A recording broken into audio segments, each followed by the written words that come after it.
Hi, hello, my name is Tyler and this is my YouTube channel. I hope to one day come to you with a YouTube video that has not been affected by profound technical difficulties. This video was originally supposed to be a reading vlog of the first week in 2022. So I recorded clips from the 1st to the 7th and I talked about the books as I was reading them. However, my computer can absolutely not handle the amount of clips I have for that video and just will not open the video any longer. So here I am with a summary. I will say I had planned on this channel being mostly reading vlogs because I got the inspiration for this channel from Books and Lala, Kayla, and her reading vlog videos. So I don't have a lot of sit down and chat type of video ideas in my mind. So if you happen to have any, or you have any topics you want to hear me discuss, feel free to leave them in the comments because I need all the help I can get until I can upgrade my system and I can do more vlogs type style videos. The first book I read this year and this week was The Year of the Hare by Arto Pasilina. It is a Finnish book, not in Finnish, but translated. And it is about a man named Vatanen who, while on a work trip, him and his coworker hit a hare and the hare is injured and he basically quits his normal life and brings this hare with him as he travels the Finnish countryside. I was expecting it to be a pretty introspective book and it started out that way when Vatanen first went into the woods with the hare and he was kind of thinking about what his life in Helsinki was like. But it mostly just became kind of a road trip story in a way. Like he was just going from place to place to place and just like an event happened at this place.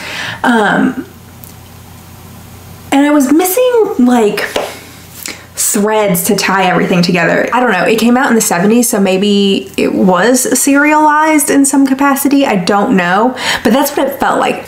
Every chapter felt like its own story and not like threads carrying from one chapter to the next necessarily.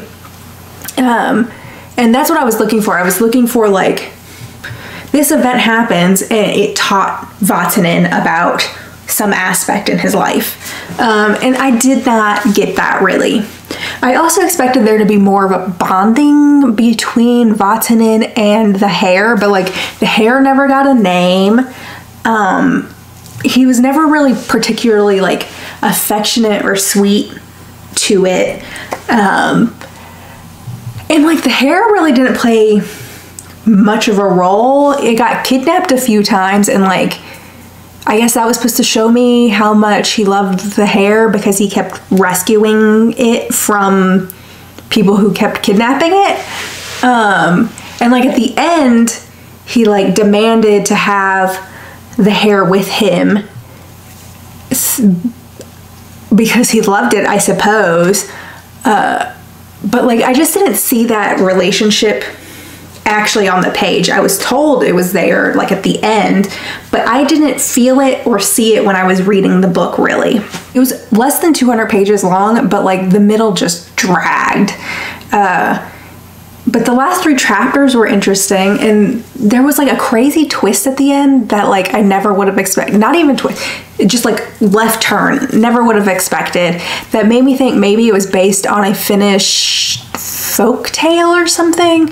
I didn't find anything about that, but that doesn't mean it's not true. Like the Wikipedia article is pretty sparse about the book, so I don't really know what the deal was. I gave it 2 stars. I kind of waffled between 2 and 3, but I just settled on 2 just because I was mostly bored reading it for the most part. And I just didn't get like the beginning of the year, like reevaluating your life experience that I was expecting when I picked up this book. And I read it from the 1st to the 3rd of January. Then I started this book, Comics and the Origins of Manga. This is an academic work, and I'm not very far into it. I've not been it's not a priority for me. It seems interesting, but I'm not like that invested in the topic. So I'm just reading it when I get a chance. And it's mostly just kind of, from what I can gather so far, is about the origins of manga. Well, basically it's the title. The origins of manga and how it ties back to American and European comics. Because I guess the history is that like manga and comics are two very different things and there's no connection to them whatsoever. And he is arguing that they actually have a shared past, basically. I don't really know. I mean, I have only read the intro, so I haven't actually gotten to the arguments really, or the evidence. But I believe this is like somewhat controversial because people believe that manga is a very specific and different thing to comics. So I look forward to reading more and getting the gist of his argument. But I really haven't gotten into it. But there are actual real like footnotes. So I'm enjoying flipping back and forth and like reading it and then reading like the extra commentary in the back. Anyways, so I'm reading that very slowly. I hope I'll finish it this month, but I'm not, like I said, I'm not like hyper focused on it. It's not like something I'm devouring. Okay, so then I listened to an audiobook called 3 Girls from Bronzeville. I had trouble talking about this book when I recorded the vlog, and I'm having trouble talking about it now currently. It is a memoir by Dawn Turner. I love the narration by, I believe, Janina Edwards. It's about Dawn Turner's life as well as her sister Kim and her best friend Deborah. They grew up in the Bronzeville neighborhood of Chicago, and it goes into basically current or modern day. And I found the back half of this book to be profoundly moving.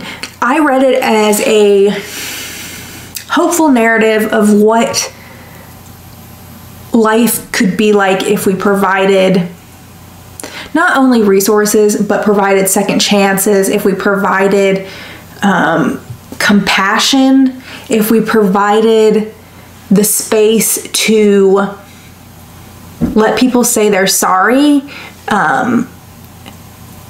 and to give forgiveness. There is a scene in which Deborah is in prison and has a reconciliation meeting with the family who her crime affected. And it was so powerful for me as a person who wants to see a reduction in imprisoning and jailing people, and seeing what we could do if we allowed people other forms of justice, allowed something more than just vengeance and locking people up and throwing away the key. I was very affected by it. I read some Goodreads reviews and I saw people talking about seeing this as a bootstrap, like pull yourself up by the bootstraps narrative, and like respectability politics run amok. I didn't interpret that in this story, but I will say I am not a Black woman in America, so I have not had those narratives thrust upon me. I have not grown up in the milieu of, is that how you say that? I don't know. I have not grown up with that being peppered upon me. So maybe that is in this narrative and I just missed it. So I did want to bring it up because I thought that was an important note, that maybe I'm missing something that other people are seeing that's important when consuming this book. I also want to just add that this book does touch on substance abuse, and it touches on pregnancy loss and abortion. So there are some heavy topics that go into this story. Dawn Turner is a journalist, and I found the way she wove together her personal narrative with like bigger structural concepts that affected her neighborhood or affected Black people in general. So the pooling of resources from Black neighborhoods, basically abandoning public housing in Black neighborhoods. I found that to be really engaging, and I thought it added something to the narrative. I enjoyed that, but some people found it cold and distant. I didn't find that, but maybe that's just because that's the type of nonfiction memoir narrative that I like, that has more like facts about the place and the time. I find that to be engaging and adds to memoirs for me personally, but maybe that's not what people are looking for when they read memoirs typically. Your mileage may vary on whether or not you enjoy this book or not.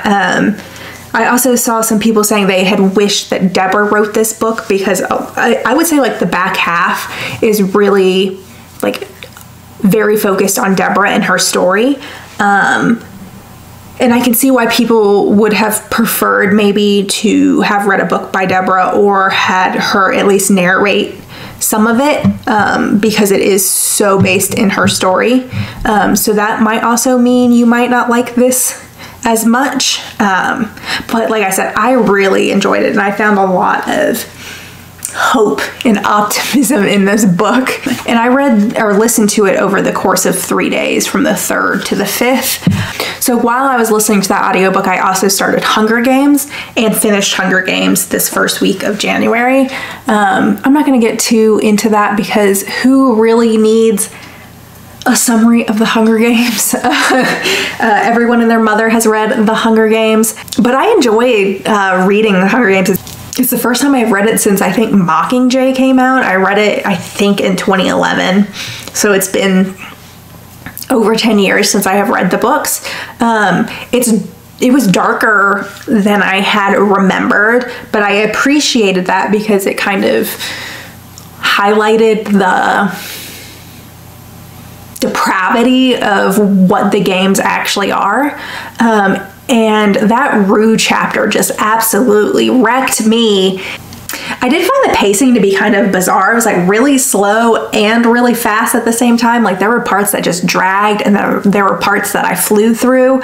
So I only gave it 4 stars. I will also say I started Catching Fire that week. I didn't finish it, but I did finish it recently. It was kind of the same thing. Like the first part of it was so slow and drawn out. But then after that, it was like I was flying through it, zipping through it. And I really appreciate like the solidarity that they highlight in like certain parts of both those books. So yeah, that is what I read in the first week of January. So I read 3 books. Yeah, 3 books I read in the first week of January. This second week of January, I'm going to be finishing the 3rd Hunger Games book. I'm also going to read Battle Royale because I'm into dystopian children killing children currently, I guess. I also hope to read one of the Amazon Prime free reads for January this week. And maybe I'll attempt to vlog that because it shouldn't hopefully be too many clips. And I'll just keep trucking along in comics and the origin of the manga. Yeah, otherwise that's really all I read and kind of what I'm in the middle of currently. So leave a comment if you've read any of these books. or if you have any video ideas for me.